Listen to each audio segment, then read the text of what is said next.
acontecer electoral a la semana. Hola, ¿qué tal? Les doy la bienvenida a Entérate este lunes 14 de marzo de 2022. Yo soy Adriana Montiel y como siempre me da mucho gusto que nos acompañen en un recorrido más por las actividades más relevantes del INE durante la semana. Saludo con mucho gusto a Juan Carlos Maldonado. Hola Adriana, es un gusto que nos acompañen para conocer la información del quehacer electoral más relevante. A continuación, estas son las noticias.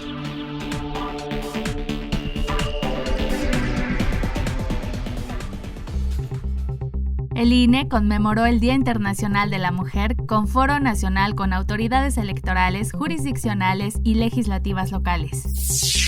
Realizan en Hidalgo foro sobre paridad, inclusión y prevención de la violencia política contra las mujeres en razón de género en el marco de las elecciones locales. Realizan foros de distritación nacional y local en Veracruz y Chiapas. Además, el Registro Federal de Electores generó el primer escenario de distritación local y federal para el Estado de México, Nayarit, Querétaro, Tlaxcala y Veracruz. Los foros de discusión sobre la revocación de mandatos serán espacios de equidad que contarán con la participación de la ciudadanía. Concluye periodo de inscripción a la lista nominal de electores residentes en el extranjero para las elecciones locales del 5 de junio en Aguascalientes, Durango, Oaxaca y Tamaulipas.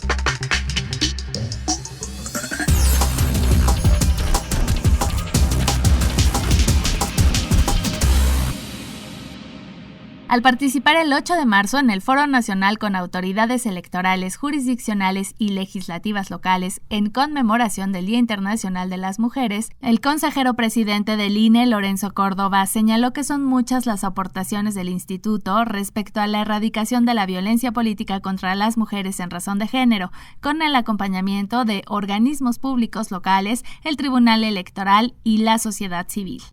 En el foro organizado por el INE, el Tribunal Electoral del Poder Judicial de la Federación y el INMujeres destacó que el proceso electoral 2020-2021 permitió que la actual legislatura cuente con paridad total.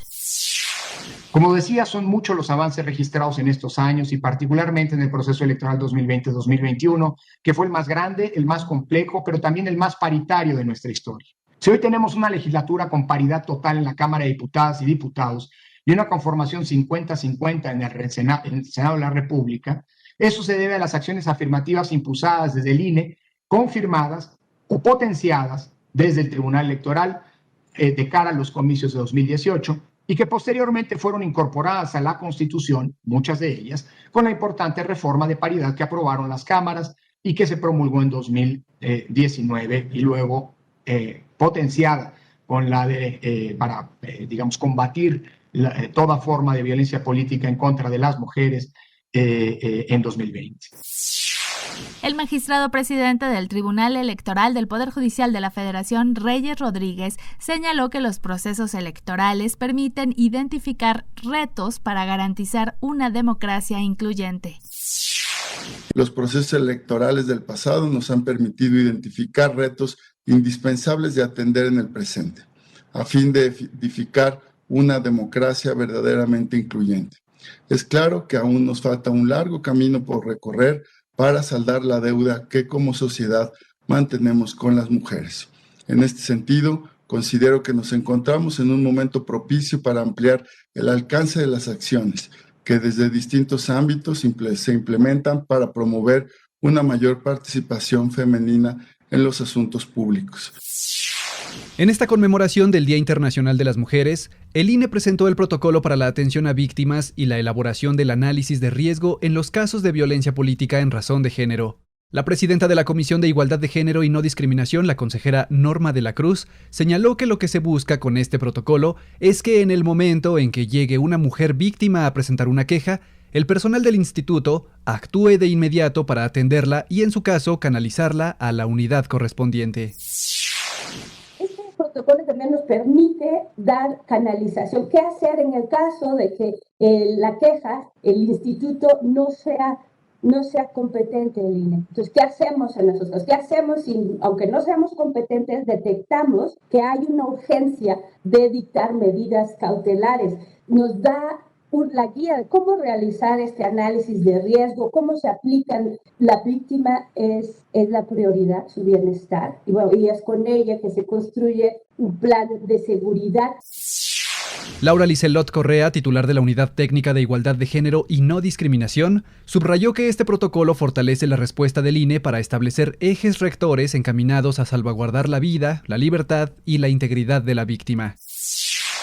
A fin de integrar en este protocolo un proceso con un estándar que guíe la actuación de quienes tienen la responsabilidad de prestar la primera atención y brindar herramientas prácticas que posibiliten garantizar una atención integral, la cual es acompañada de un elemento fundamental, el análisis de riesgo de las víctimas de este tipo de violencia. El director de la Unidad Técnica de lo Contencioso Electoral, Carlos Ferrer, señaló que este instrumento guía y orienta desde la presentación de la queja. Debe el INE ofrecer y dar a la ciudadanía y a las mujeres víctimas de violencia directrices claras que guíen la actuación del personal público responsable de conocer de los asuntos de violencia política en razón de género desde el momento en que se presente la queja, con el fin de evitar la revictimización. Desde luego, esto va acompañado de herramientas que brinden atención de primer contacto y analizar el riesgo en el que se encuentran las mujeres víctimas para otorgar medidas de protección. La atención de primer contacto con las víctimas supone, insisto, que el personal esté calificado.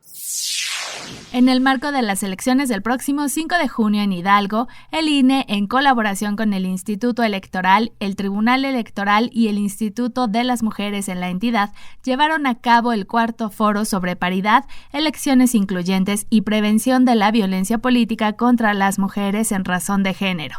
En un mensaje videograbado, la consejera Norma de la Cruz señaló la relevancia de abordar y posicionar el alcance de la paridad, elecciones incluyentes y la prevención y atención de la violencia política contra las mujeres. Lo que permitirá el fortalecimiento de la participación ciudadana, la promoción del voto y el impulso de la cultura democrática. De ahí la importancia de destacar la suma de esfuerzos entre las autoridades que tienen a su cargo el desarrollo y vigilancia de los comicios. Vía remota, la consejera Claudia Zavala indicó que es necesaria la articulación entre autoridades electorales y partidos políticos para lograr erradicar la violencia política por razón de género. Tenemos que trabajar hoy oportunamente para atender ese tema, porque lo que nos dimos cuenta pues es que en el proceso electoral, y aquí están mis colegas, están consejeras, están magistradas, que lo que tenemos que hacer para hacer eficaz el ejercicio de los derechos de las mujeres, sobre todo el de una vida libre de violencia y plena de sus ejercicios político-electorales, es que necesitamos articularnos como autoridades, tener datos, construirlas desde este momento. Y también los partidos políticos tienen sus propios protocolos. Con el fin de impulsar elecciones íntegras el 5 de junio en Quintana Roo, el INE, el Tribunal Electoral del Poder Judicial de la Federación, así como el Instituto Electoral, el Tribunal Electoral y dirigentes de partidos políticos en la entidad, firmaron el acuerdo para la integridad electoral en el proceso electoral 2021-2022. Al firmar el documento, el consejero presidente del INE, Lorenzo Córdoba, señaló que para lograr la integridad en las elecciones es indispensable que las autoridades electorales apliquen las leyes y los procedimientos con imparcialidad. Se requiere de la colaboración de actores políticos e instituciones del Estado que permitan crear el contexto adecuado para que la competencia electoral transcurra con equidad, responsabilidad democrática y sin sesgos. Con la firma de este acuerdo por la integridad de las elecciones, el INE ratifica su compromiso con el impulso para la convivencia democrática y reitera que las elecciones para renovar los poderes públicos en México están garantizadas por las instituciones autónomas que conformamos el Sistema Nacional de Elecciones. Pero el desarrollo de los procesos electorales, la agenda de las propuestas que se pongan a consideración de la ciudadanía, el nivel del debate y la lealtad y compromisos democráticos dependen de los actores políticos. El magistrado presidente del Tribunal Electoral del Poder Judicial de la Federación, Reyes Rodríguez, subrayó que la integridad electoral convoca a instituciones y actores políticos a desempeñar roles significativos. Por su parte, Mayra San Román, presidenta del Instituto Electoral de Quintana Roo, dijo que el resultado del trabajo conjunto entre órganos electorales y representaciones partidistas se verá reflejado en la organización y desarrollo de un proceso electoral íntegro. Tratando de señalar el día de hoy, que es la representación sustantiva, el cambio de los derechos político-electorales de las mujeres indígenas y de la sociedad en general. En este sentido, el Instituto Estatal Electoral de Hidalgo pues tiene esta obligación de promover la cultura de la no violencia en el marco de los derechos político-electorales de las mujeres, de promover la participación ciudadana tomando las medidas necesarias para prevenir y erradicar este tipo de violencia y proponer estrategias para la eliminación de este tipo de violencia. El 10 de marzo concluyó el periodo de inscripción a la lista nominal de electores residentes en el extranjero para las y los mexicanos que viven en el exterior, originarios de Aguascalientes, Durango, Oaxaca y Tamaulipas. Las y los connacionales podrán votar por la gubernatura de su entidad, ya sea por la vía postal o a través del voto electrónico por Internet. Una vez que el registro proceda y reciban su paquete electoral postal, deberán enviar su voto a México lo antes posible, mientras que quienes optaron por el voto electrónico recibirán las claves de acceso al sistema la primera semana de mayo y podrán emitir su sufragio del 21 de mayo al 5 de junio. Pueden conocer más información en votoextranjero.mx. En entrevista para INE Radio, el coordinador nacional de comunicación social del INE, Rubén Álvarez, señaló que los foros nacionales sobre la revocación de mandato que se realizarán el 25 y 31 de marzo y el 3 de abril serán espacios de discusión y exposición de ideas en un marco de equidad, en los que participará ciudadanía con posturas a favor y en contra de que se le revoque el mandato al presidente de la República. Informar mejor a la gente de modo tal que el 10 de abril, en este caso, puedan acudir a las urnas o a su cita con las casillas a emitir el sentido de su opinión o de su voto de manera informada. Eso es lo que busca el instituto y esa es la obligación que nosotros tenemos de convocar. ¿Quiénes participan en ellos? Bueno, pues ciudadanas y ciudadanos que han expresado públicamente su postura en torno a la revocación de mandato como ejercicio de democracia directa. Habrá suficientes candados y garantías para que se garantice esta imparcialidad y equidad en el manejo de los tiempos en estos foros.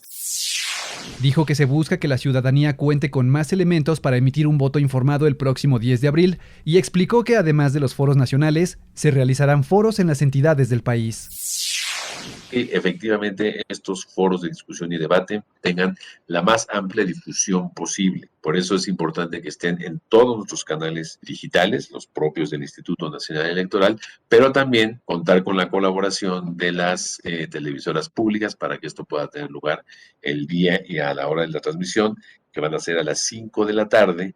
Además de estos 3 foros nacionales de los que hemos estado platicando, vamos a desarrollar 32 foros estatales. Y en un número que todavía no está muy preciso porque se están sumando de juntas distritales o de consejos distritales, se van a llevar a cabo también.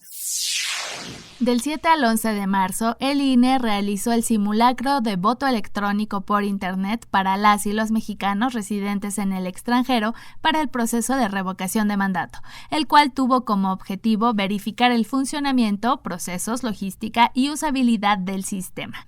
Durante el ejercicio se verificó el protocolo de configuración, la papeleta que será utilizada, el protocolo de generación de llave criptográfica, así como el protocolo de apertura. El simulacro contó con el registro de 4.728 personas de los organismos públicos locales, representantes de partidos políticos, organismos internacionales, organizaciones de la sociedad civil, así como de funcionarias y funcionarios del INE. La semana pasada, al participar en los foros estatales de Distritación Nacional en Veracruz y Chiapas, el consejero Ciro Murayama recordó la relevancia de estos ejercicios, pues a partir de la distritación se puede ejercer de manera adecuada el derecho a la representación. Al analizar la distritación en Veracruz, señaló que a partir de los datos proporcionados por el INEGI y tomando en cuenta la media nacional por distrito, la entidad pasa de 20 a 19 distritos electorales federales, mientras que a nivel local cuenta con 30 distritos electorales como marca su ley. Y aquí quiero ser muy claro porque en efecto, ya lo decía el delegado del INE en el estado, hasta ahora Veracruz había tenido 20 distritos electorales federales. El INE de hecho tiene una estructura de 20 juntas distritales y ahora pasarán a ser 19, pero eso es por el comportamiento demográfico. En el estado de Chiapas, señaló que con la misma fórmula le corresponden los mismos 13 distritos electorales federales que en la distritación actual, mientras que en lo local cuenta con 24 distritos electorales de acuerdo con su norma. En Chiapas, en 2020, la población ascendió a 5.543.828 habitantes. ¿Cuántas veces cabe 420.046 en estos 5.543.000? 13.1. ¿Cuántos distritos le corresponden a Chiapas? Constitucional y matemáticamente 13 distritos, que coincide con los que tenía en la distritación previa. Y como parte de los trabajos de distritación electoral, el viernes pasado el INE generó el primer escenario de distritación local y federal en los estados de México, Nayarit, Querétaro, Tlaxcala y Veracruz. El director ejecutivo del Registro Federal de Electores, René Miranda, recordó que el instituto debe mantener actualizada la geografía electoral de todo el país a fin de mantener el equilibrio poblacional entre distritos locales y federales y con ello mejorar la representatividad mexicana. Dijo que los trabajos de distritación concluirán en 2023 con miras al arranque de los procesos electorales 2023-2024.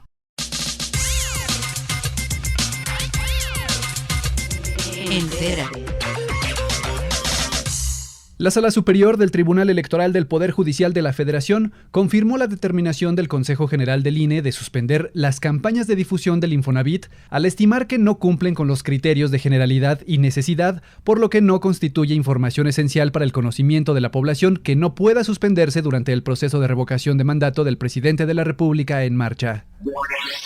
Además, la Sala Superior ordenó a la Unidad Técnica de lo Contencioso Electoral del INE analizar y resolver si procede la suspensión temporal de la propaganda difundida por la organización Que Siga la Democracia, contratada en radio y televisión, así como las publicaciones en redes sociales, espectaculares y demás medios referentes al ejercicio de revocación de mandato, en los que se usa una frase alusiva al presidente de la República, así como su imagen.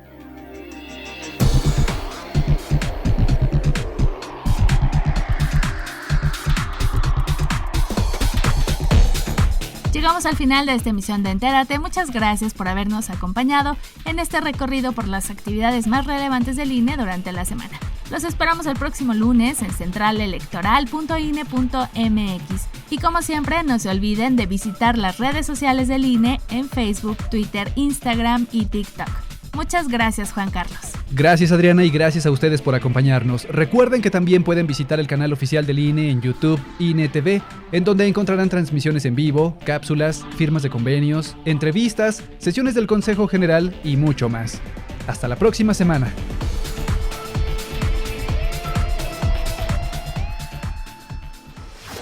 Central Electoral.